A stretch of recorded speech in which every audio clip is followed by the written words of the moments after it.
अध्याय 1964 हम सब इसमें एक साथ हैं। उपस्थिति और इशारों के संदर्भ में बाय रुआ के किसी भी मुख्य शिष्य के बारे में नहीं सोच सकती थी जो आईएम लो प्रोफाइल के समान थे।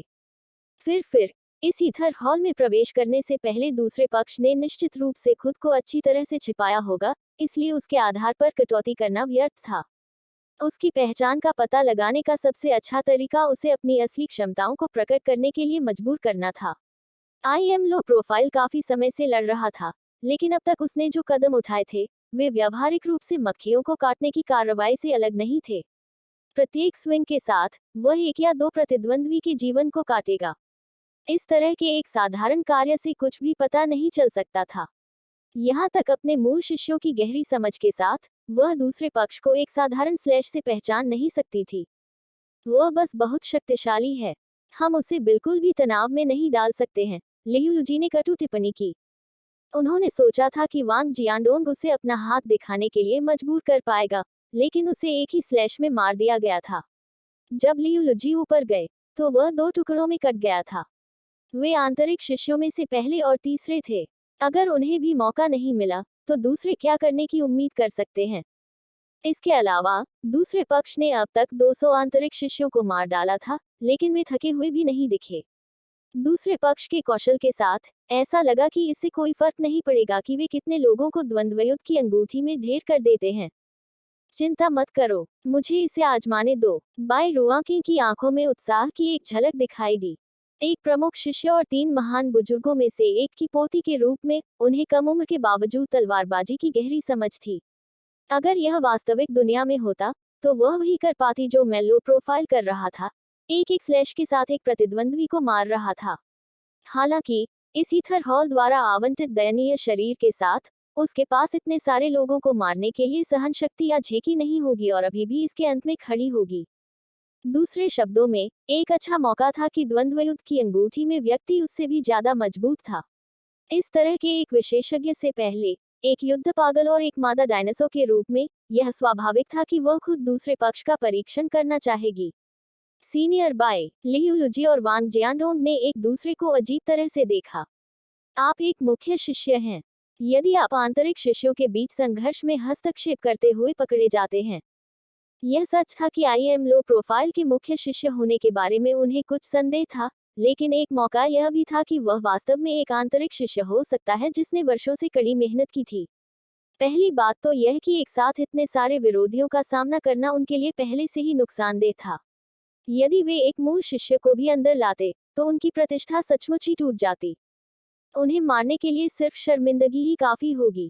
मैं इस समय आपके ईथर टोकन का उपयोग कर रहा हूँ।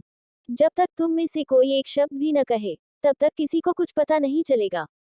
बाय रुआकिंग ने अपने हाथ की एक बड़ी लहर के साथ कहा। अधिक कुछ कहने की आवश्यकता नहीं है। मैं बस उस साथी का परीक्षण करने और उसकी पहचान सत्यापित करने जा रहा हूँ। जैसे ही मैं पुष्टि करता हूँ कि वह एक मुख्य शिष्य नहीं है, मैं तुरंत हार मान लूंगा।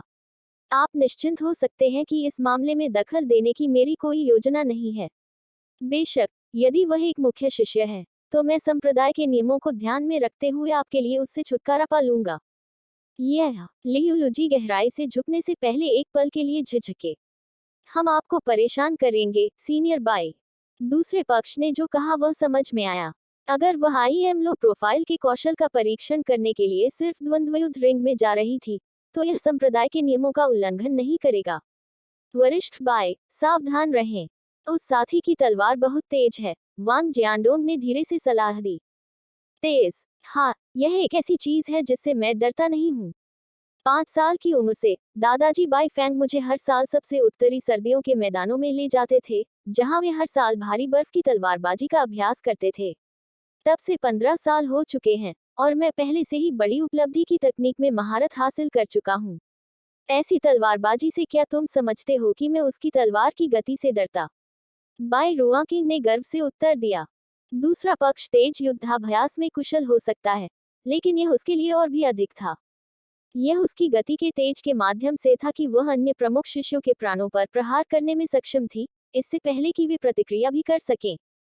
Heavy snow स्वॉर्ड्समैनशिप। लियुलुजी और वांग जियांडोंग ने सुना था कि बाय रुआकिंग एक दुर्जेय तलवार चलाने वाली थी, लेकिन उन्हें उस तलवारबाजी के बारे में पता नहीं था जिसका वह अभ्यास करती थी। इसलिए जब उन्होंने तलवार कला का नाम सुना तो उनकी आंखें उत्साह से भर उठी। हेवी स्नो स्वॉर्ड्समैनशिप संप्रदाय के भीतर प्रसिद्ध थी। इसे 1000 साल पहले एक बर्फीले दिन के दौरान एक विशेषज्ञ ने बनाया था। यदि कोई इसे चोटी पर उगाता है तो उस समय में 6 स्लेश का सामना करने में सक्षम होगा, जब एक हिमपात का एक टुकड़ा अपनी 6 युक्तियों को दाढ़ी बनाने के लिए उतरता है। इसके पक्षों के बिना इसके गिरने को कम करने के लिए एक स्नोफ्लेक एक स्नोबॉल से अलग नहीं होगा, जिसके परिणामस्वरूप इसके गिरने में तेजी आएगी। तकनीक के नाम हेवी स्नो स्वॉर्ड्समैनशिप के पीछे भी यही प्रेरणा थी। स्नोफ्लेक्स अपने हल्केपन के लिए जाने जाते थे, जैसे कि हवा का हल्का झोंका भी उन्हें उड़ा सकता था। जैसे तलवार चलाने वाले को अपनी ताकत को बेहतरीन डिग्री तक नियंत्रित करना था और उनके आंदोलन की गति अविश्वसनीय होनी चाहिए। किसी ऐसे व्यक्ति के रूप में जिसने उस तरह की तकनीक में प्रमुख उपलब्धि का स्तर हासिल कर लिया था, बाय रुआंके की गति और नियंत्रण लंबे समय से उनकी समझ से परे एक स्तर तक पहुंच गया था। अगर ऐसा है तो आईएम लो प्रोफाइल निश्चित रूप से सीनियर बाय के लिए कोई मुकाबला नहीं होगा। लियू लुजी ने सिर हिलाकर टिप्पणी की। उन्होंने एक बार फिर अपनी पीठ नीची की और गंभीरता से कहा, वरिष्ठ बाय, मुझे ऐसा कहने के लिए क्षमा करें, लेकिन मैं आपसे उनकी पहचान का परीक्षण करने के बाद रुकने के लिए कहता हूँ। कृपया आंतरिक शिष्यों को उसके साथ व्यवहार करने की अनुमति दें। भले ही आईएम लो प्रोफाइल एक मुख्य शिष्य था या नहीं, यह अभी भी एक तथ्य था कि उन्होंने सभी आंतरिक शिष्यों को चुनौती दी थी और उनका अपमान किया था। अगर उन्हें उससे निपटने के लिए किसी बाहरी व्यक्ति पर निर्भर रहना पड़ा, तो यह उन पर बुरी तरह से प्रतिबिंबित होगा। मुझे नहीं पता था कि तुम इतने शोरगुल वाले हो। ठीक है, मैं उसे तुम्हारे पास छोड़ दूंगा। ड्यूलिंग रिंग तक जाते ही बाय रुआंकिंग ने अधीरता से अपना हाथ लहराया। सब लोग, रुको, मैं आईएम लो प्रोफाइल के साथ एक एकल लड़ाई करने जा रहा हूँ। बाय रुआंकिंग ने आज्ञा दी। एक प्रमुख शिष्य के रूप में तलवारबाजी की उनकी समझ दृश्य पर सभी से कहीं अधिक थी। बिना कोई कदम उठाए भी वह अपने आसपास के लोगों पर एक अवर्णनीय दबाव डालने में सक्षम थी। मैं वास्तव में नहीं जानता कि वह कौन है, लेकिन वह बहुत शक्तिशाली लगती है। मुझे ऐसा लगता है कि मेरे तलवार के इरादे को इस हद तक दबा दिया गया है कि अब मैं इसे ठीक से चला भी नहीं सकता। यह मेरे लिए वैसा ही है। मैंने पहले कभी अन्य आंतरिक शिष्यों से इस तरह के शक्तिशाली तलवार के इरादे को महसूस नहीं किया था, इसलिए वह बहुत अच्छी तरह से एक तलवार तपस्वी हो सकती थी। तलवारबाजी के मामले में यह बहुत संभव है कि वह सीनियर लियू के बराबर हो। वह उस साथी से छुटकारा पाने में सक्षम हो सकती है और हमारी ओर से सटीक प्रतिशोध ले सकती है। उद्धरण चिन्ह। शक्तिशाली तलवार के इरादे के सम्मान में जो बाय रुआंकिंग निकल रही थी, जो लोग द्वंद्वयुद्ध की अंगूठी में चढ़ने का इरादा कर रहे थे, उन्होंने उसकी बातों पर ध्यान देना और पीछे हटना चुना। सच्चे तलवार तपस्वी दुर्लभ थे, लेकिन वे अभी भी समय समय पर आंतरिक शिष्यों के बीच दिखाई देते थे, इसलिए वहां के अधिकांश साधक अपने अस्तित्व के बारे में जानते थे। उनकी प्रसिद्धि की कमी के बावजूद उनकी असली ताकत आंतरिक शिष्यों के बीच शीर्ष 10 तलवार चलाने वालों को आसानी से टक्कर दे सकती थी। इस बात की बहुत अधिक संभावना थी कि दोनों सीनियर जिन्होंने अभी अभी मंच पर कदम रखा था और आईएम लो प्रोफाइल तलवार तपस्वी थे। एक और स्वयंभू तलवार व्यवसायी को मंच पर आते देखकर झांग जुबान ने अपना सिर हिलाया और अधीरता से आह भरी। अगर आप कोई कदम उठाना चाहते हैं तो जल्दी करें। आप यह भी देख सकते हैं कि आपके पीछे बहुत से लोग कतारबद्ध हैं, जो मारे जाने की प्रतीक्षा कर रहे हैं। इस तरह का प्रतिद्वंद्वी विशेष रूप से परेशान करने वाला था। यह ऐसा था जैसे वे धूमधाम के लिए एक प्राकृतिक झुकाव के साथ पैदा हुए थे और एक गले में खराश की तरह चिपके हुए थे। नहीं तो उन्हें विशेष रूप से आमने सामने की लड़ाई की मांग क्यों करनी पड़ती और सबका समय बर्बाद करना पड़ता।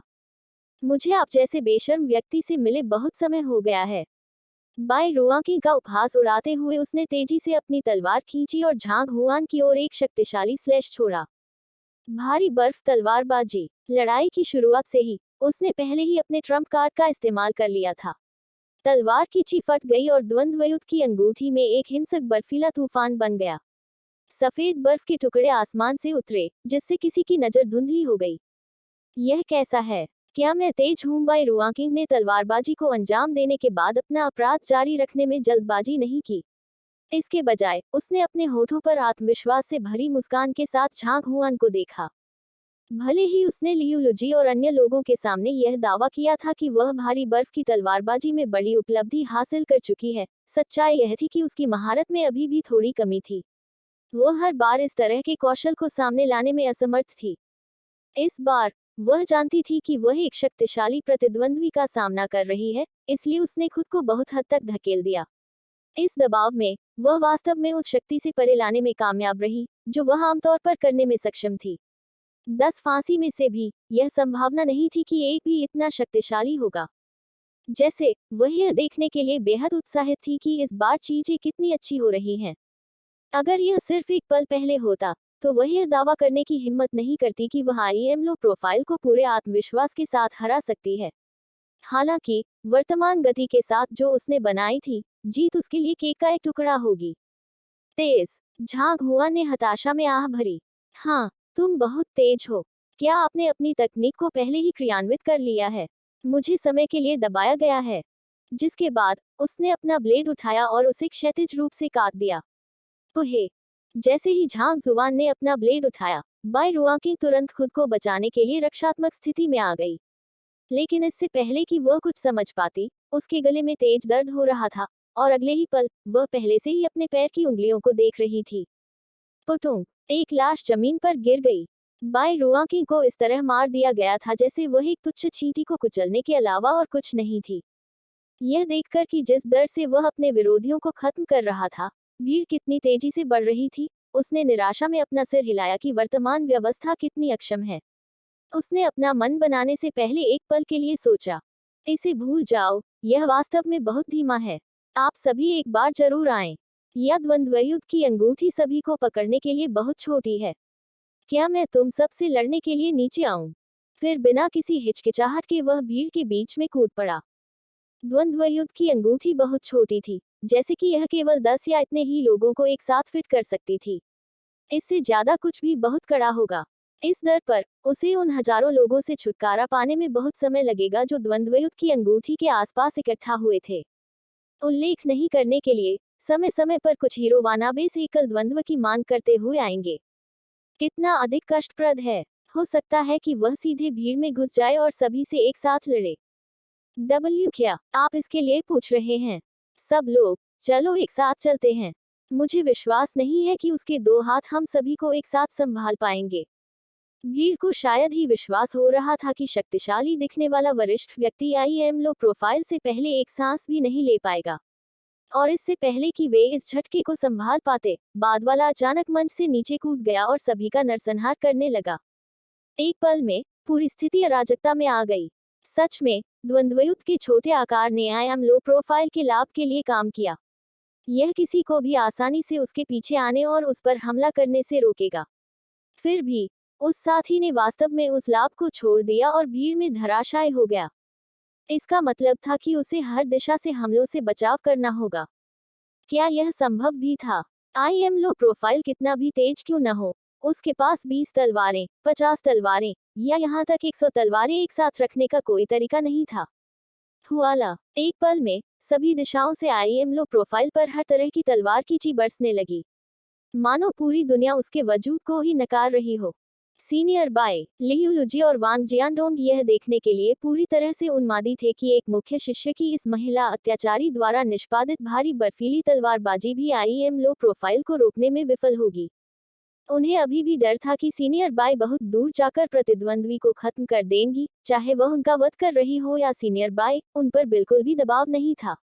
उन्होंने कभी नहीं सोचा होगा कि वह दिन आएगा जब वे मुख्य शिष्यों, छद्म अमर या संभवतः सच्चे अमर विशेषज्ञों को देखेंगे, वास्तव में इतनी आसानी से मारे जाएंगे। वांग जियानडोंग ने अपना सिर हिलाया और कहा, ठीक है, मुझे यह स्वीकार करना होगा कि आईएम लो प्रोफाइल वास्तव में दुर्जय है, लेकिन वह बहुत घमंडी है। उसका अहंकार ही उसके पतन का कारण बनेगा। कोई उपाय नहीं है कि वह एक साथ इतने सारे आंतरिक शिष्यों के घेरे का सामना करने में सक्षम हो जाए। कोई कितना भी शक्तिशाली क्यों न हो, अंततः उसकी ताकत की एक सीमा होगी, है ना? वे सभी ईथर हॉल में प्राचीन ऋषि एक दान किसान थे। ताकत के मामले में वे एक दूसरे के बराबर थे। कोई भी व्यक्ति कितना भी कुशल क्यों न हो, वह हजारों की सेना के खिलाफ लड़ने का कोई रास्ता नहीं था जो उसके समान ताकत का दावा करता था। यहाँ तक एक शक्तिशाली मार्शल कलाकार भी 1000 नानी की सेना से अभिभूत होगा। वह शायद के लिए किया है।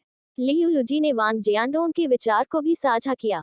उन्होंने आईएम लो प्रोफाइल की हरकतों के बारे में ज्यादा नहीं सोचा। वरिष्ठ लियू, यहाँ बहुत सारे लोग हैं। क्या हमें इस मौके का फायदा उठाकर उसके खिलाफ हमला बोल देना चाहिए? वांग जियांडोंग ने हत्या का इशारा करने के लिए अपने गले पर अपना अंगूठा खींचते हुए पूछा। विस्मयादिबोधक चिन्ह।